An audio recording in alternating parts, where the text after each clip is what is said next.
Welcome back, survivors and subscribers. I am Jessica Johnson Hewitt, and this is my YouTube channel, R.A.P.E, Recovering Abuse Physically and Emotionally. I am so glad that you guys are back here with me today.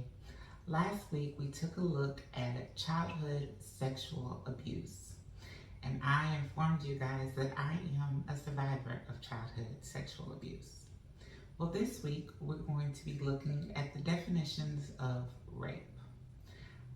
I am a survivor of rape as well. We will go a little bit more in depth about me personally after we look at the different degrees of rape, the various accounts that go into qualifying rape under different categories, and we'll actually just get to share some testimony about what it means to be a survivor of rape. So I would like to start by defining rape. Rape is the forcible act of sexual intercourse, whether vaginally, orally, or anally, that is subjected upon another person without consent.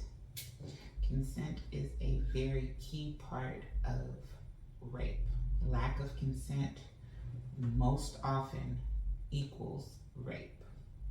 So another key component of the definition of rape is the act of intercourse. So there is sexual assault sometimes that includes fondling or molestation, but not necessarily intercourse, and that will fall under a different type of sexual trauma. That will fall under sexual assault, but the act of intercourse is what simplifies rape as rape. So I want you to know that the act of violence does not have to be incumbent upon the situation in order for it to be considered rape. The lack of consent is key. So rape happens under various types or categories. So we're going to take a deep dive into the types of rape. So the first type of rape that we will specify is rape that occurs under diminished capacity. So you might be wondering, what is diminished capacity? Well, diminished capacity can take place when an individual is subjected to forcible sex and that person is unable to consent to the sexual acts due to a physical or intellectual ability. It also occurs when an individual is subdued or intoxicated or under under sedation or medication that can cause sedating effects. So diminished capacity can happen if an individual is considered intellectually disabled and someone forcibly has intercourse with that individual. A diminished capacity could also include an individual who is intoxicated or is under medical prescribed medicines, and they are subjected to forcible intercourse. That is also considered diminished capacity. And I'll go into a little bit more about diminished capacity later on in this episode. The next specifier of rape would be age-related rape, which is also referred to as statutory rape. And the laws regarding the age of consent differ state to state, but the act of an individual, one being over the age of consent and the other being under the age of consent, is what specifies statutory rape.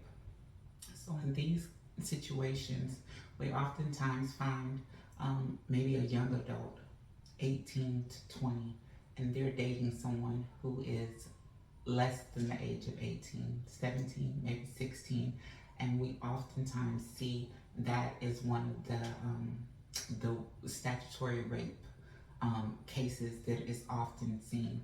Statutory rape happens when an individual, again, is over the age of consent and they are forcibly having intercourse with someone who cannot consent, who is under the age of consent.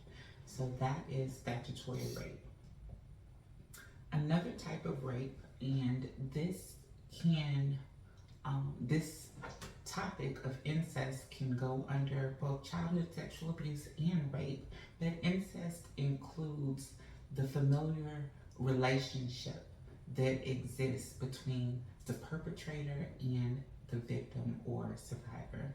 So oftentimes you will see parents and children who have sexual trauma that exists between them. That is incest.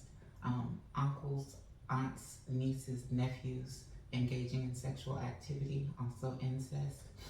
These make up about 7% of rapes where the family member is the rapist. And the laws about incest are very clear in that individuals who are related by family and do not receive consent but forcibly have intercourse vaginally, orally, or anally with a member of their family. So incest can take shape with step siblings as well, and that is something that we will also get into as we continue the journey of healing and learning more about sexual trauma. The next variant of rape is partner rape. And this is something that hits home for me. Partner rape is rape between an individual and a person that they are either romantically or previously have been romantically involved in. This can constitutes marital rape. Even if you're not married but you've been in a relationship with this individual, you can still be raped by that individual. It takes on different types when it is between a partner and their romantic partner. So battering rape includes physical violence and sexual violence. Force only rape is really the imposition of power and control over the other individual. And there's also something called obsessive or sadistic type of rape, and that is oftentimes including torture or perverse sexual acts.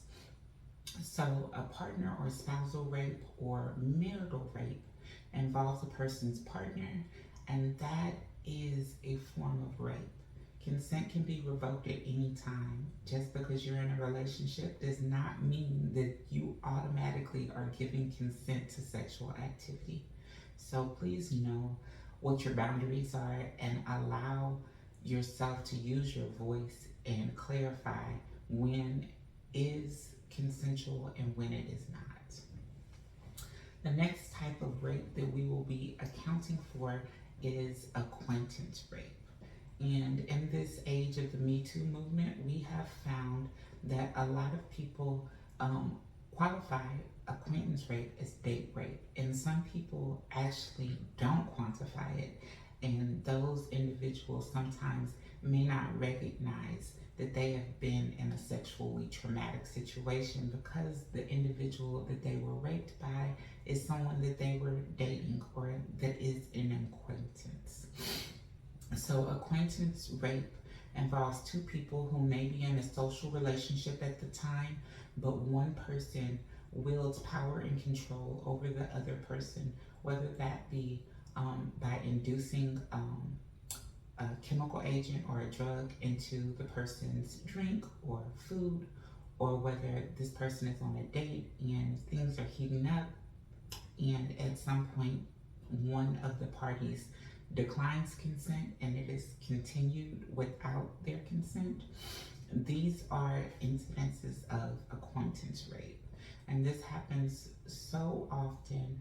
And a lot of times prior to the Me Too movement, women were ashamed or not even deemed as being truthful about instances of acquaintance rape. There are a lot of instances of acquaintance rape, and I welcome future guests on the show who have been a victim of date rape to please come share your testimony alongside our testimonies so that we can help each other heal from this type of hurt. The last type of rape that I'm going to be specifying tonight is aggravated rape. Aggravated rape involves forced sex by threat of death or serious bodily harm. It is forced sex that involves unconscious or drug victims, and it is sexual acts with children under the age of 12. Aggravated rape is defined by the law and includes those three specifications. I'm going to take a second just to let you guys in on a little bit about what it took for me to actually film this episode today. So sometimes unconsciously we can avoid things, and I think unconsciously I was avoiding diving into this topic of rape because it brought up a lot of feelings about the specificity of my experiences. So I have shared with you guys that I have been sexually traumatized 3 times. The first was when I was 5, between the ages of 5 and 11, and that was considered childhood sexual abuse, even though anal rape was involved. The second and third incidences were what can be qualified as diminished capacity rape. It could also fall under the umbrella of partner rape. Because of the sexual trauma that I experienced as a child, I have had to take psychotropic medications at night because of post-traumatic stress. And sometimes when I was under sedation, I was taken advantage of. So I think subconsciously I really didn't want to dive into this, but I put it off long enough, and it is time for my voice to be heard. And so I really wanted to break down the definition of rape so that survivors of that type of trauma can identify in the definitions that I am specifying. So rape did occur for me from different perpetrators, and it actually falls, like I said, under the umbrella of diminished capacity. It can fall under partner rape. It could also fall under aggravated rape because I was unconscious or drugged. So these are some of the things that go along with being a survivor, is that sometimes you have to take a look at what you've experienced and recognize how what you experience makes up who you are and how you relate to others. So today I did want to put aside my anxiety about the conversation and really just open up and let you guys know that rape happens to more than a few. Rape is non-consensual sex. Rape is real. Rape hurts. And survivors of rape deserve support. So out there is help for individuals who have been raped. So I have shared this number with you guys before, but 1-800-656-HOPE, that's 1-800-656-HOPE, exists for individuals who have been sexually traumatized or raped. There is also a wonderful online support service through Rape, Incest, and Abuse National Network, and that is Rape, Incest, and Abuse National Network. It is RIANN, and this is a welcoming website with wealth of knowledge and information for individuals who have survived rape, sexual trauma, or incest. So I want to take a minute just to talk about how this might look in your life. Whether you've experienced rape and you haven't yet begun to heal, or whether you've been on your journey of healing and this is just one of the stops on that journey, I want you to know that you are not alone. We are survivors, we are resilient, and regardless of the things that we have to go through to call ourselves survivors, we have already survived the incident. We are stronger for having survived the incident. We are survivors. Rape is very serious. Consent is very mandatory.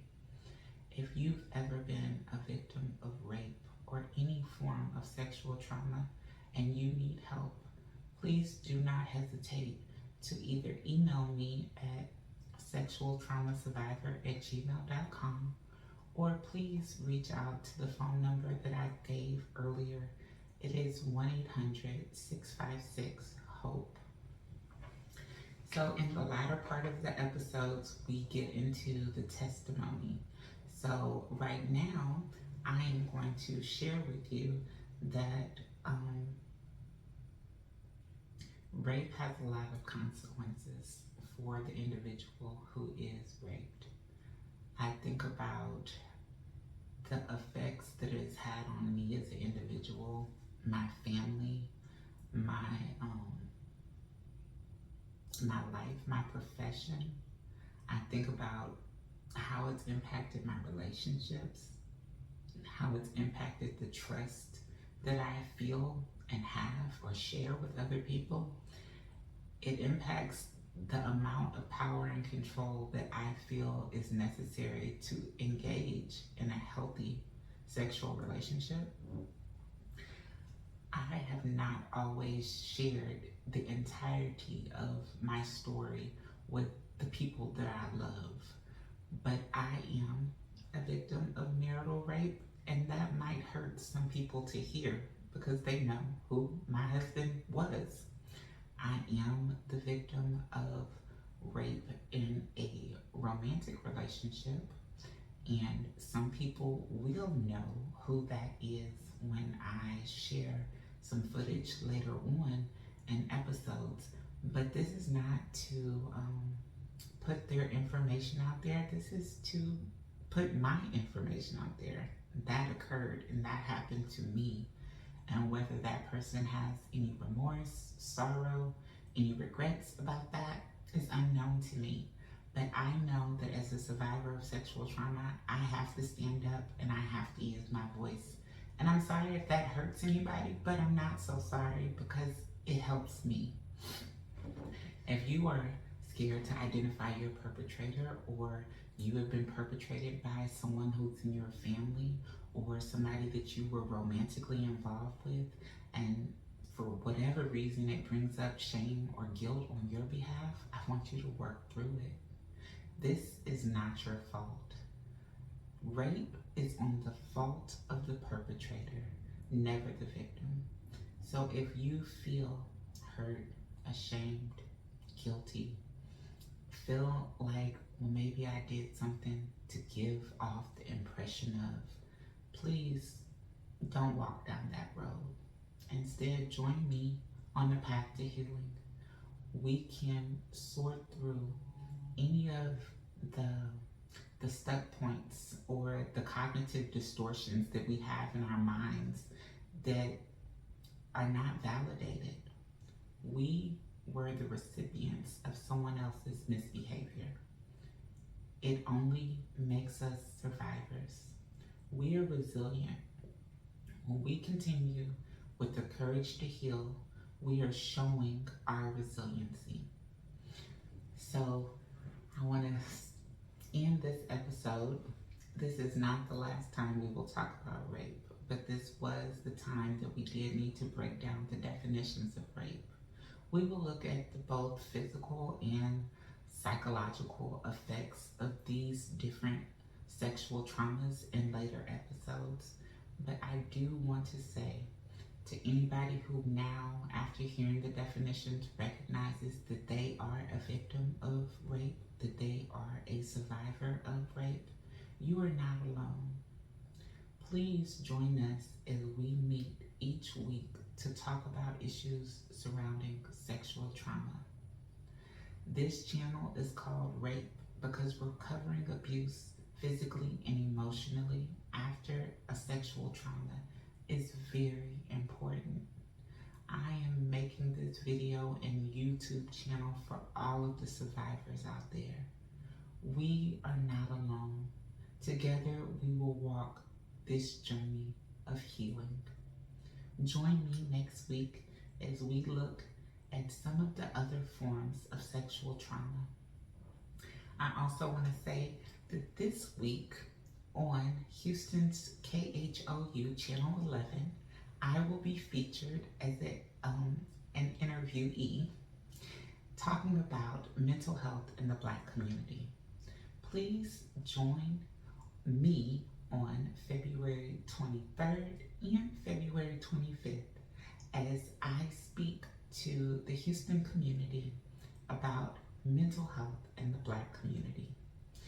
I welcome you to join me each and every episode as we walk this journey to healing.